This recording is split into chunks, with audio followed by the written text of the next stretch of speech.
In Syria, President Bashar al-Assad has appointed a new prime minister after dismissing the old cabinet in an attempt to ease the unrest in the country. Dozens have been killed in 2 weeks of fighting. The government blames outside influence for the unrest. Well, the situation has raised fears that further foreign military intervention could be on the cards. Let's discuss this with independent journalist James Corbett. He joins us live from Japan. Thanks for being with us this Sunday. Now, as this unrest continues, how concerned do you think the West is with the current situation? And is Syria, do you think, considered as important as Libya in terms of strategy? Well, I think Syria is obviously going to be a very important, the next piece on the geopolitical chessboard for the people who are manipulating the current intervention in Libya. And we've seen obviously a lot of covert intervention going on behind the scenes, both before and during this current humanitarian intervention, so-called. And I figure that's exactly what's going to be taking place in Syria as a very geostrategic location starts to become destabilized in this wave of destabilization that we've been seeing going on for the past few weeks here. How far do you think it will go? Do you think we could possibly see the same kind of intervention as we're seeing in Libya?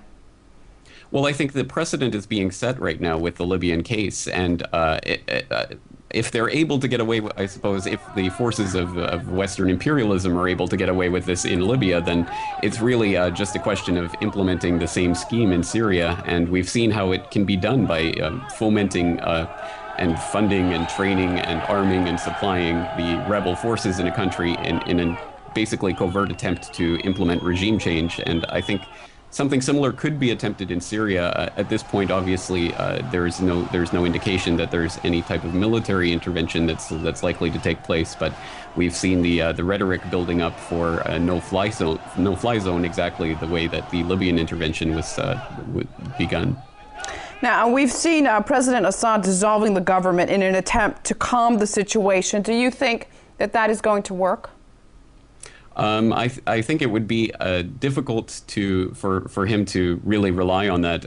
I don't think at this point that's going to have a huge effect. Obviously, it's just a Band-Aid type solution, and I think playing out long term, I think there are going to be much more difficult decisions to face in the future. But I think it's the only step that I think Assad could make at this point in a way of trying to prop up his dictatorship, which is a reprehensible dictatorship. There's no doubt about that. But I think we're being crammed into another false dichotomy of choosing between Western imperial interventionism in the region or supporting a brutal dictator, and not being offered the third choice, which is to allow the Syrians to take care of the situation themselves.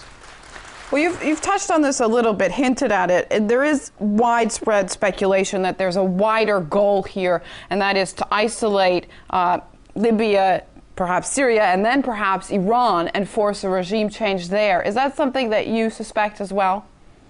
I think that's absolutely the way that the dominoes are falling, and I think that's exactly what an intervention in Syria would be about. Ultimately, it would be to isolate Iran, obviously Syria being an absolutely vital strategic partner and a long-term partner of Iran, and providing that land link to Hezbollah.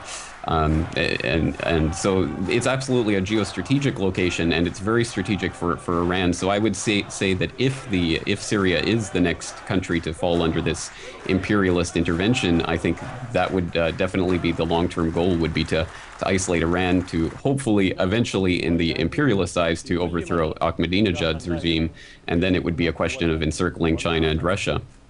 All right, James Corbett, independent journalist, thank you very much for your analysis. Thank you.